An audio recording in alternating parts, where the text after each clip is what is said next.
নতুন আর একটা ব্লগ নিয়ে চলে এলাম। কোষে দেখি 11, পেজ নাম্বার 128।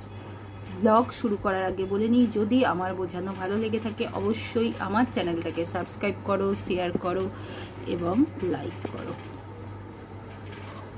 এক ফাঁকা ঘর পূরণ করি। ঘনবস্তুর নাম ভূমি, তল সংখ্যা, প্রান্তিকী বা ধার সংখ্যা, শীর্ষবিন্দুর সংখ্যা। বস্তুর নাম প্রথমে আছে আয়তঘন। ভূমি আয়তক্ষেত্র। তল সংখ্যা কটা গণবে, দেখবে 6টি। ধার সংখ্যা কটা 12টি। শীর্ষবিন্দু সংখ্যা 8টি। ঘনক ভূমি বর্গক্ষেত্র, তল সংখ্যা 6টি, প্রান্তিকী বা ধার সংখ্যা 12টি, শীর্ষবিন্দু সংখ্যা 8টি।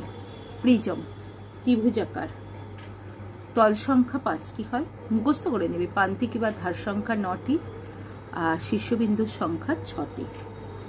তারপর চতুর্ভুজাকার, তল সংখ্যা কটি 6টি, প্রান্তিকী বা ধার সংখ্যা 12টি আর শীর্ষবিন্দুর সংখ্যা 6টি। এরপরে হচ্ছে পঞ্চভুজাকার। পঞ্চভুজাকার তল সংখ্যা কটি 7টি, প্রান্তিকী বা ধার সংখ্যা 15টি আর শীর্ষবিন্দুর সংখ্যা 10টি। তারপর ষড়ভুজাকার। ষড়ভুজাকার তল সংখ্যা 8টি, প্রান্তিকী হলো 18টি আর শীর্ষবিন্দুর সংখ্যা 12টি। এগুলো মুখস্থ করে নেবে, কারণ আমি ষড়ভুজাকার, পঞ্চভুজাকার, প্রিজম তো দেখাতে পারবো না, তাই। এরপর পিরামিড। পিরামিড ত্রিভুজাকার। পিরামিডের তল সংখ্যা 4টি, প্রান্তিকী বা ধার সংখ্যা 6টি আর শীর্ষবিন্দুর সংখ্যা 4টি। চতুর্ভুজাকারের তল সংখ্যা 5টি, ধার সংখ্যা 8টি আর শীর্ষবিন্দুর সংখ্যা 5টি। পঞ্চভুজাকারের তল সংখ্যা 6টি, ধার সংখ্যা কত 10টি আর শীর্ষবিন্দুর সংখ্যা 6টি। ষড়ভুজাকার তল সংখ্যা 7টি, ধার সংখ্যা 12টি আর শীর্ষবিন্দুর সংখ্যা 7টি। হয়ে গেল এটা।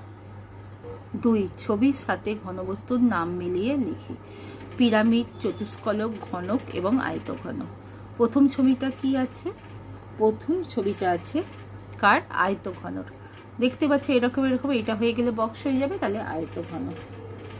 ঠিক আছে। দ্বিতীয়টা আছে এরকম দেখতে, কি এটা? চতুষ্কলক। কি? চতুস্তলক। তৃতীয়টা এরকম আছে, এটা মূল্যে কি হবে? ঠিকমতো মূল্যে হবে ঘনক। আর চতুর্থটা আছে পিরামিড। কি আছে? পিরামিড। হয়ে গেল। এবার 3, ঠিক উত্তরটি বেছে লিখি। পাশের কোনটি আয়তঘন নয়? ইট, ছক্কা, বই, বোতল। তাহলে এখানে কোনটা হবে? বোতল। বোতলটা আয়তঘন নয়। পাশের কোনটির আকার চোঙের মতো?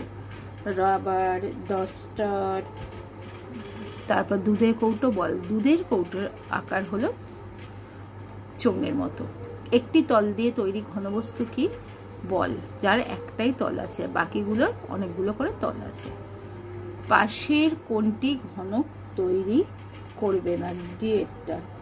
উত্তর সবই ঘনক করবে, দুয়েরটা ঘনক তৈরি করবে না, অর্থাৎ এই দুয়েরটা উত্তর। ঠিক আছে। এবার যেটা বলেছে, নিচে প্রদত্ত বিন্দুগুলির নির্দেশ মতো পেন্সিল দিয়ে যোগ করি ও কি পাই দেখি।